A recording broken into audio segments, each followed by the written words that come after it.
a British man convicted of plotting to establish an extremist training camp in the United States, will soon be permitted to return to his family home in Yorkshire, despite expert assessments that he continues to pose a potential threat to national security. Haroon Aswat, a 50-year-old from Batley, West Yorkshire, was sentenced to 20 years in a US prison in 2015 after admitting his role in a conspiracy to create a militant facility in Oregon, designed to radicalize and train recruits for al-Qaeda. Though originally handed a 2-decade sentence, Aswat's term was reduced after accounting for time spent in UK detention during extradition proceedings. Following his deportation back to Britain in 2022, he was detained under the Mental Health Act due to a diagnosis of schizoaffective disorder.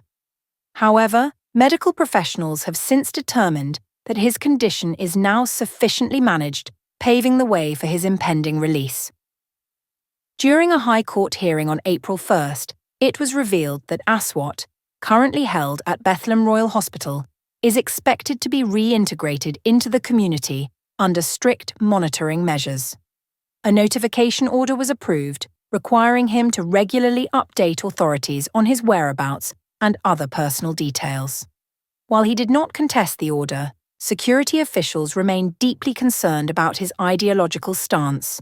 A psychiatric evaluation conducted prior to his extradition noted that Aswat had openly identified himself as a terrorist and maintained extremist views, even during periods of mental stability. The case has drawn attention due to Aswat's ties to the notorious radical cleric Abu Hamza, under whose direction he allegedly worked to establish the Oregon training camp. US authorities described the facility's intended purpose as preparing recruits for violent jihad, including combat training for deployment to Afghanistan. Despite his documented mental health struggles, a psychiatrist concluded that his extremist beliefs were not a product of his illness, noting that Aswat had previously discontinued medication, leading to relapses and aggressive behavior. Law enforcement and counter-terrorism experts who have assessed Aswat since his return to the UK have unanimously flagged him as an ongoing security risk. Sir Robert J., presiding over the hearing, emphasised the necessity of the notification order as a precautionary measure. A Home Office spokesperson reiterated the government's commitment to public safety, highlighting the UK's stringent counter-terrorism protocols, which include close surveillance of high-risk individuals. While Aswat's release marks a new phase in his case, the underlying concerns about his ideology and potential for recidivism remain unresolved.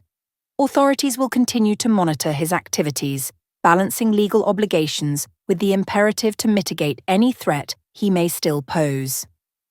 The situation underscores the broader challenges of managing convicted extremists post-incarceration, particularly those with complex mental health and ideological profiles.